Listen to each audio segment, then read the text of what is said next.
The stench of burning plastics and recycled air assaulted Adam Powell's nostrils as he gazed out over the sprawling megacity of New Havana. From his vantage point on level 47, the city stretched out before him like a labyrinthine circuit board, its countless levels interconnected by a web of skyways and lift tubes. The once gleaming towers of the upper levels now stood tarnished and foreboding, their mirrored surfaces reflecting the dim, artificial light that perpetually bathed the planet Sahal. Adam's calloused hands gripped the railing, his knuckles white with tension. At 35, the lines etched into his face spoke of hardships beyond his years. His steel-gray eyes, once alight with youthful idealism, now held a smoldering rage tempered by loss and determination. "Beautiful view. Isn't it?" A sardonic voice cut through Adam's reverie. He turned to see Morgan Rose, her olive skin ashen in the wan light, her dark hair pulled back in a severe ponytail. Nothing like the stench of oppression in the morning. Adam's lips twitched in a mirthless smile. "Brings back memories of home. Hard to believe it's been 5 years since." He trailed off, the words catching in his throat. 5 years since the People's Republic had turned its iron fist on his hometown of Novaya Praha. 5 years since he'd watched his parents and younger sister disappear into the maw of a re-education transport, never to be seen again. The image of his father's resolute face, his mother's tear-streaked cheeks, and his sister's terrified eyes as the transport doors slammed shut was seared into his memory, fueling the fire of rebellion that burned within him. Morgan Rose's hand on his shoulder brought him back to the present. "We're going to make them pay, Adam, for everything they've taken from us." Adam nodded, his jaw set. "It's not about vengeance, Morgan Rose. It's about freedom, for everyone." As if on cue, the giant view screens that dotted the cityscape flickered to life, broadcasting the daily truth and unity address. The pinched face of High Chancellor Zhao filled the screens, his voice booming across the levels. "Citizens of the People's Republic of Free Worlds, rejoice. Our glorious collective continues to thrive, thanks to your unwavering dedication and sacrifice. Remember, the needs of the many outweigh the desires of the few. Vigilance is the price of freedom. Report any suspicious activities to your local Harmony officer immediately." Adam's stomach churned as he watched the crowds below. People scurried about their business, heads down, avoiding eye contact. Fear was palpable, a miasma that clung to every surface and seeped into every crevice of the city. "How many more?" Adam muttered. "How many more lives will be destroyed before people wake up?" Morgan Rose's eyes hardened. "That's why we're here. That's why we fight. Come on, the others are waiting." They made their way through a maze of back alleys and service corridors, finally arriving at an abandoned maintenance hub deep in the bowels of Level 12. The rebel cell was already gathered, a motley crew of former soldiers, disillusioned bureaucrats, and ordinary citizens pushed too far. As Adam entered, the low hum of conversation died away. All eyes turned to him, a mixture of hope and desperation evident in their gazes. He felt the weight of their expectations settle on his shoulders, a burden he had never asked for but could not refuse. "All right, people," Adam began, his voice steady despite the churning in his gut. "We've got one shot at this. The plan to liberate New Havana is in motion, but it all hinges on getting the civilians out first." He activated a holographic display of the city, highlighting key sectors and escape routes. "Jace, your team will handle the lower levels. Mira, you've got mid-city. Morgan Rose and I will coordinate the upper-level evacuations." A grizzled ex-soldier named Krav spoke up, his voice gravelly with skepticism. "And what happens when the People's Republic decides to make an example of the evacuees? We can't protect everyone, Powell." Adam met Krav's gaze unflinchingly. "No, we can't, but we can give them a chance. A choice. That's more than the Republic has ever offered." He looked around the room, taking in the faces of his comrades, each marked by loss, each driven by hope. "I know what we're asking of the people is terrifying. To leave their homes, to risk everything on the promise of freedom. But we owe it to them, to ourselves, to try." Adam's voice grew fierce, filled with conviction. "The People's Republic has ruled through fear for too long. They've taken our loved ones, our dignity, our very humanity. But they can't take our spirit. Not if we don't let them." A ripple of murmurs and nods swept through the gathering. Adam could see the spark of defiance igniting in their eyes, mirroring the fire that burned within him. "We move in 3 days," he concluded. "May whatever gods you believe in have mercy on us, because the People's Republic sure as hell won't." As the meeting broke up and the rebels dispersed, Adam found himself alone with his thoughts. The enormity of what they were about to attempt threatened to overwhelm him. Millions of lives hung in the balance. If they failed, the consequences would be unthinkable. He closed his eyes, conjuring the faces of his lost family. In his mind's eye, he saw his father nod with pride, his mother smile with encouragement, his sister's eyes shine with hope. Adam took a deep breath, steeling himself for the trials to come. The spark of rebellion had been lit. The pre-dawn gloom of New Havana's artificial night cycle cloaked the city in shadows, providing cover for the rebels as they moved into position. Adam Powell crouched in the maintenance shaft of a decrepit hab block on level 23, his pulse rifle clutched tightly against his chest. The acrid taste of recycled air mingled with the metallic tang of fear on his tongue. "All teams, check in," Adam whispered into his comm unit, the subvocal microphone picking up his words clearly despite the barely audible volume. One by one, the rebel cell leaders reported their readiness. Jace's team was in place in the lower levels, ready to secure the main power distribution nodes. Mira's group was poised to take control of the mid-city transport hubs. Morgan Rose, positioned with a sniper team on the upper levels, confirmed their oversight of key intersections. Adam closed his eyes, taking a deep breath to center himself.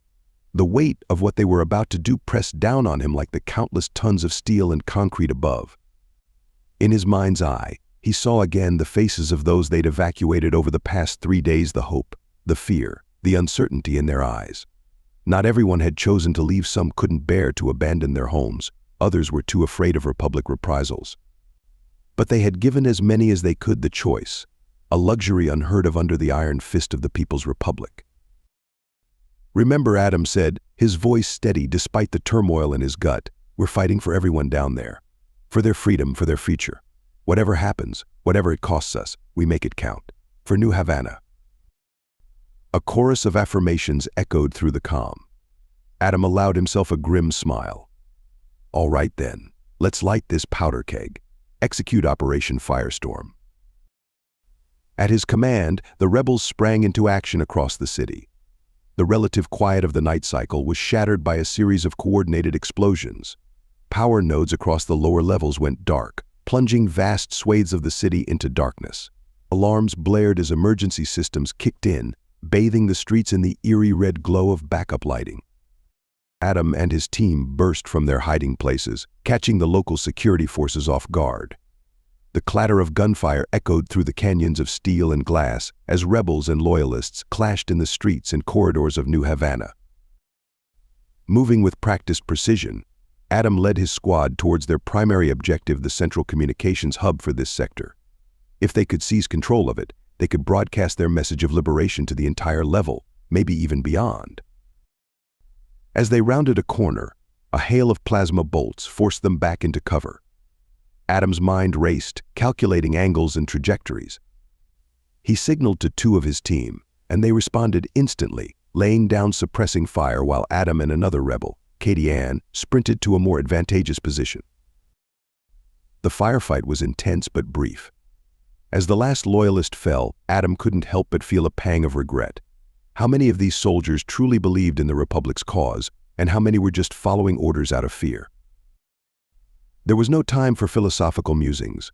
They secured the comm hub, and Adam set to work, his fingers flying over the unfamiliar controls.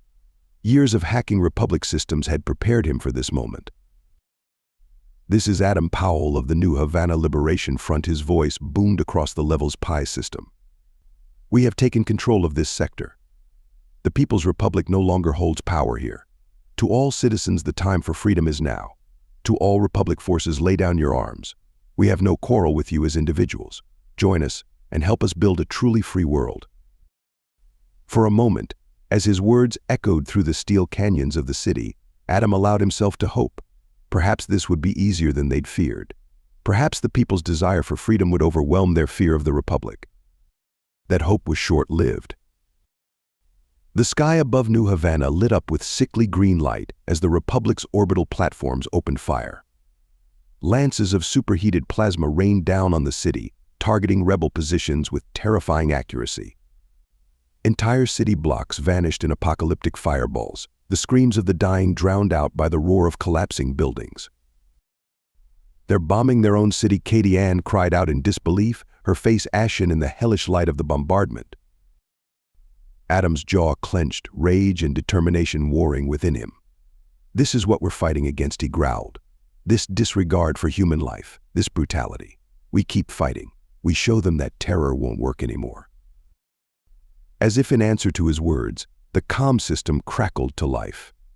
Rebel cells across the city reported, in some triumphant, some desperate, but all still fighting. The people of New Havana, those who had chosen to stay, were rising up. Armed with whatever they could find, they joined the rebels in the streets, their fear of the Republic finally overcome by the hope of freedom. Adam allowed himself a fierce grin. The Republic had overplayed its hand. Their brutal response had only fanned the flames of rebellion.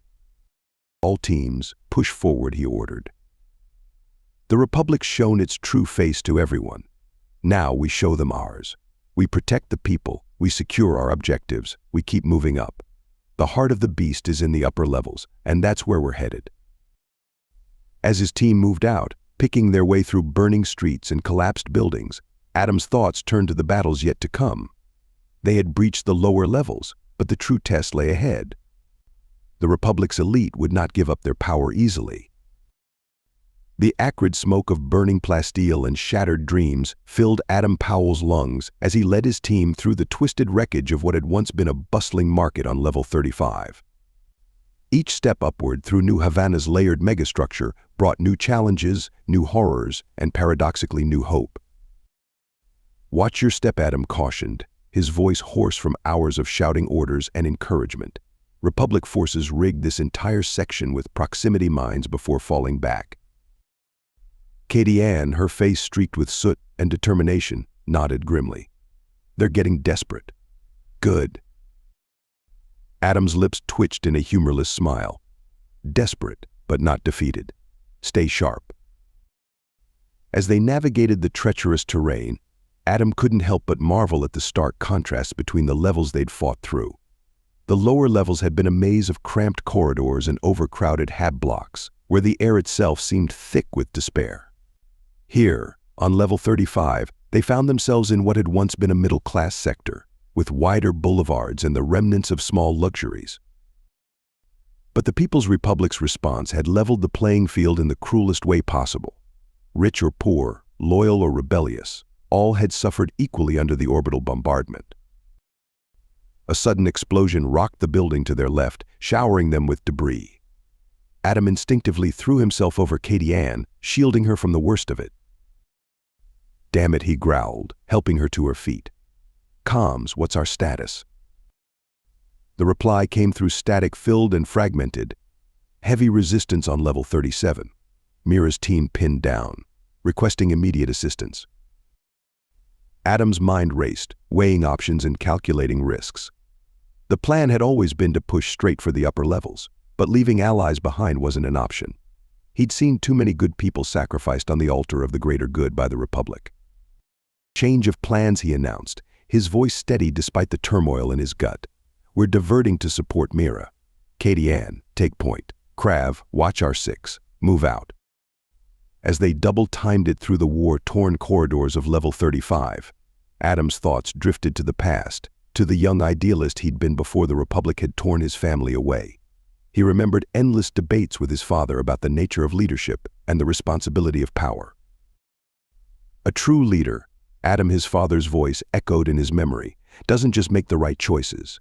They make the hard choices, and they bear the weight of those decisions. The weight felt crushing now as they ascended a gravity lift to level 36, the sounds of battle growing louder with each passing moment.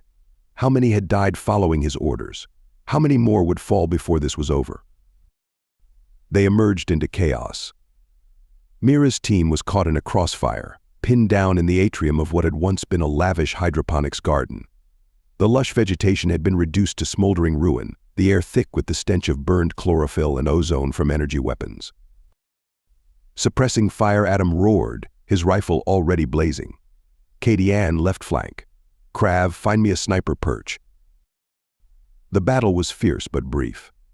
With Adam's team hitting them from behind, the Republic forces soon broke ranks and retreated. As the last echoes of gunfire faded, replaced by the groans of the wounded, Adam approached Mira. The rebel leader's usual cocky grin was gone, replaced by a grimace of pain and frustration.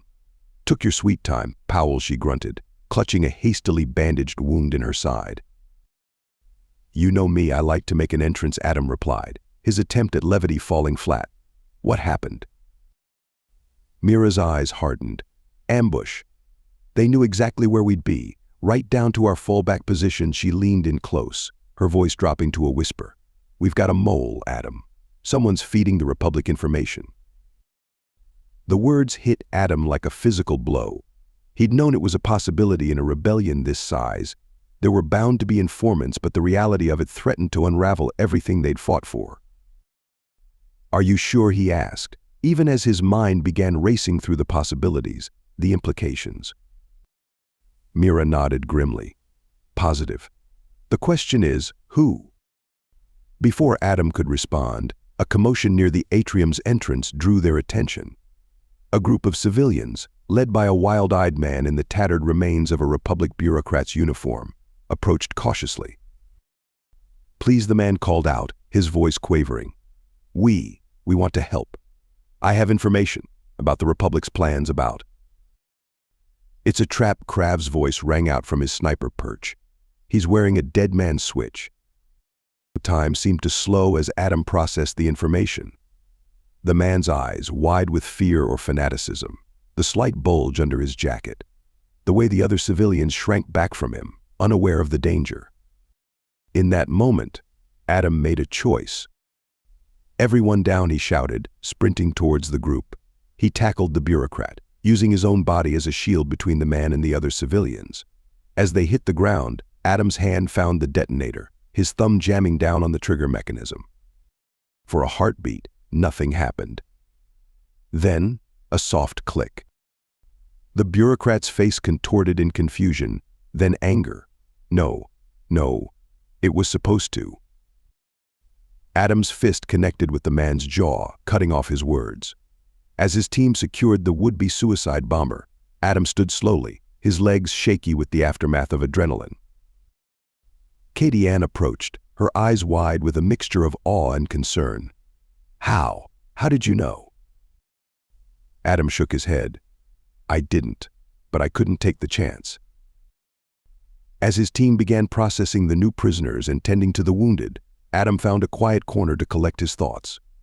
The weight of command pressed down on him more heavily than ever. They had a mole in their ranks, feeding information to the Republic. They had desperate civilians caught in the crossfire, and they still had countless levels to fight through before reaching their ultimate goal. But as he looked around at the faces of his team, at the grateful eyes of the civilians they'd saved, Adam felt a spark of hope reignite in his chest. They'd made it this far. They'd overcome every obstacle the Republic had thrown at them. The transition from the war-torn middle levels to the opulence of New Havana's upper echelons was jarring. Adam Powell's boots, caked with the grime and blood of countless battles, now trod on plush synth-weave carpets. The air, no longer choked with smoke and the stench of fear, carried the faint scent of artificial flowers and privilege.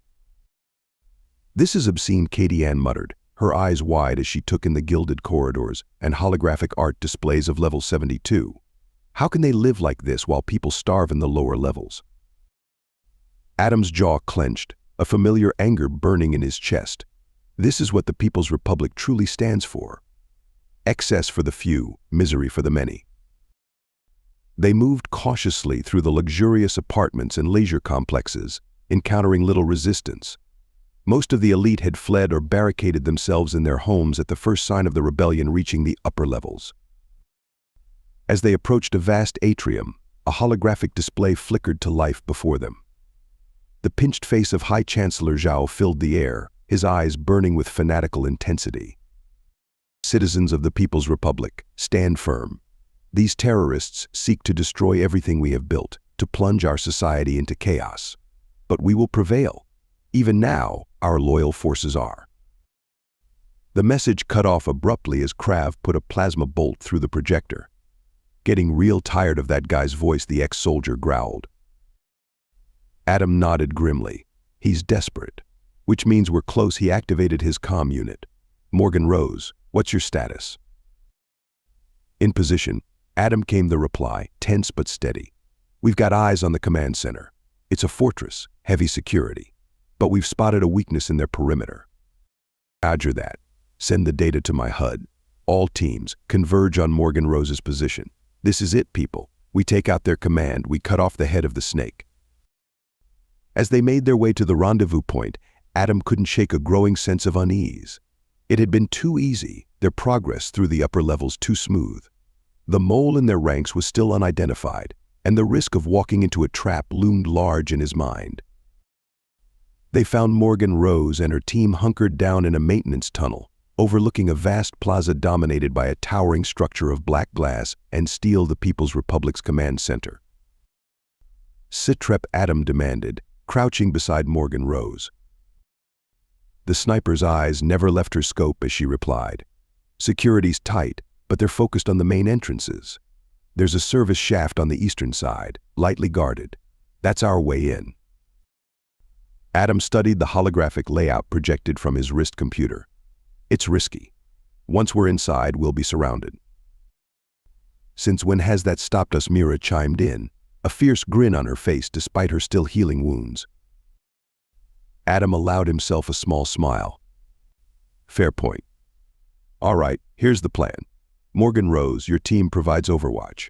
Mira, you're on demo. I want that main entrance turned into a very loud, very distracting fireworks show. Krav, you're with me and Katie Ann. We go in fast, we go in hard. And we don't stop until we reach the command level. Questions?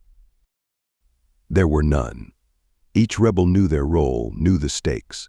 This was what they had fought and bled for, the culmination of years of oppression and months of careful planning.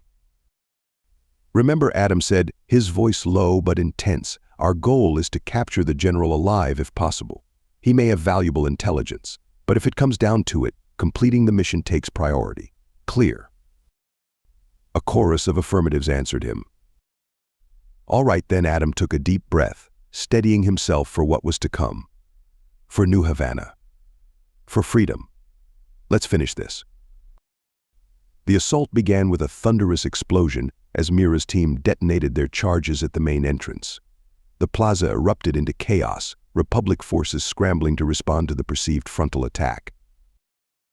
Under cover of the confusion, Adam led his small team to the service shaft. A brief, intense firefight left the few guards there neutralized, and they were in. The interior of the command center was a maze of corridors and security checkpoints. Adam's team moved with practiced efficiency, their progress marked by short, violent encounters with increasingly panicked Republic soldiers. As they fought their way upward, floor by floor, Adam couldn't shake the feeling that something was off. The resistance was fierce but disorganized, lacking the coordination he'd expected from the heart of the Republic's military command. They burst onto the command level, weapons at the ready, expecting a final, desperate stand. Instead, they found carnage. The command center was a scene of destruction. Consoles sparked and smoked, bodies lay strewn across the floor, and at the center of it all. Well, a cold voice cut through the silence. The great Adam Powell, I've been expecting you. General Vax, Supreme Commander of the People's Republic forces on Sahal, stood amid the wreckage. His uniform was immaculate, his posture rigid, but his eyes burned with a manic light that sent a chill down Adam's spine. It's over, General Adam said, his weapon trained on Vax's chest. Your forces are in disarray. The people have risen against you. Surrender, and you'll be treated fairly. Vax's laugh was hollow, devoid of humor. Surrender? Oh, you poor, deluded fool. You think this is a victory? He gestured around the ruined command center. This is merely the prelude. With a sinking feeling, Adam realized the truth. You wanted us here. This was a trap. Oh, it's so much more than that, Vax sneered. You see, Powell, you and your rebels, you're not fighting a government. You're fighting an idea. And ideas are bulletproof. The general's hand moved, and Adam tensed, ready to fire. But instead of a weapon, Vax produced a small device. You have a choice to make. Liberator Vax spat the word like a curse. This device will transmit a signal, one that will trigger dormant explosives throughout the lower levels of New Havana. Your precious liberated zones, the civilians you thought you'd saved. All of it, gone in an instant. Adam's mind raced, his finger tightening on the trigger.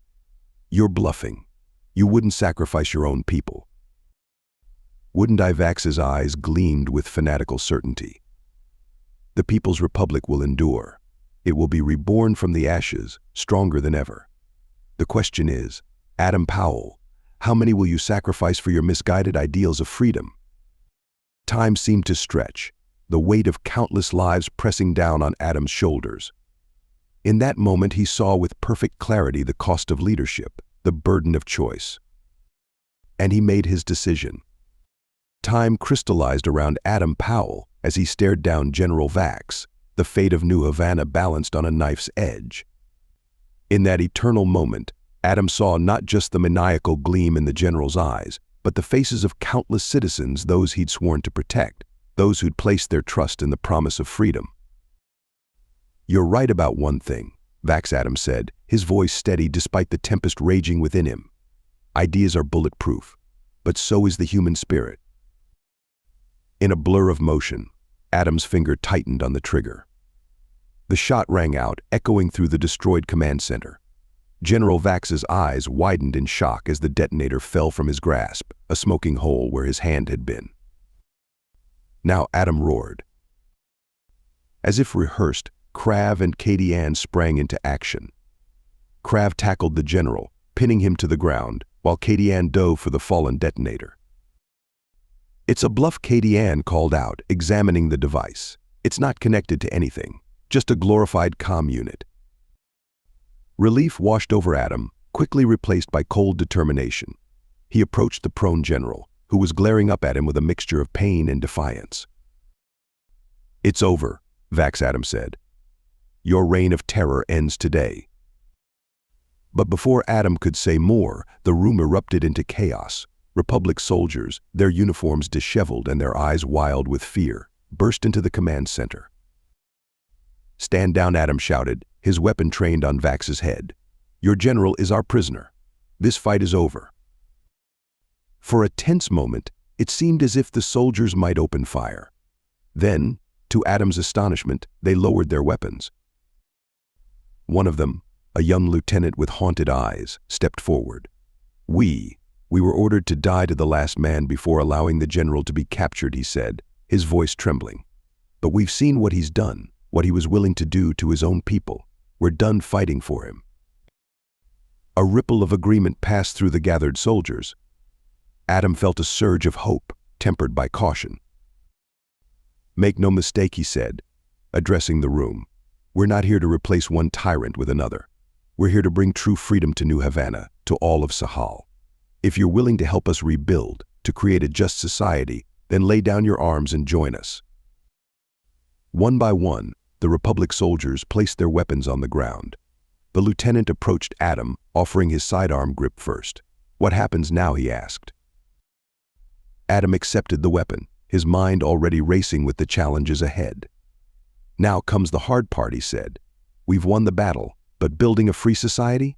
That's a fight that never ends. In the days that followed, New Havana underwent a transformation. The rebels, now joined by defectors from the Republic and countless civilians eager to shape their own destiny, began the monumental task of rebuilding. Adam found himself at the center of it all, not by choice but by the will of the people. They looked to him for leadership, for guidance in this new era of freedom. It was a responsibility that weighed heavily on him. One evening, a week after the fall of the command center, Adam stood on a balcony overlooking the city. The scars of battle were still visible, but so too were signs of renewal. Lights twinkled in levels that had long been dark, and the sounds of construction mixed with the distant laughter of children playing freely for the first time in their lives. Morgan Rose joined him, her sniper rifle slung across her back. "Quite a view," she said. "Hard to believe how much has changed." Adam nodded, his expression thoughtful. "We've come a long way," he said. "But we have so much further to go." True, Morgan Rose agreed. "But we're not alone. Look." She handed him a data pad. On it, reports streamed in from across Sahel, from other worlds in the former People's Republic. Inspired by New Havana's liberation, pockets of resistance were springing up everywhere. "It's spreading," Adam said, a mix of awe and trepidation in his voice. "The idea of freedom, of self-determination. It's like a wildfire." "And fires need tending," Morgan Rose said pointedly. "They're calling for you, Adam. Not just New Havana, but all these other movements. They want your guidance, your experience." Adam closed his eyes, feeling the weight of expectation settle on his shoulders once more. He thought of his family, lost to the Republic's cruelty. He thought of the battles fought, the lives lost and saved. He thought of the future, uncertain but full of possibility. When he opened his eyes, there was a new resolve in them.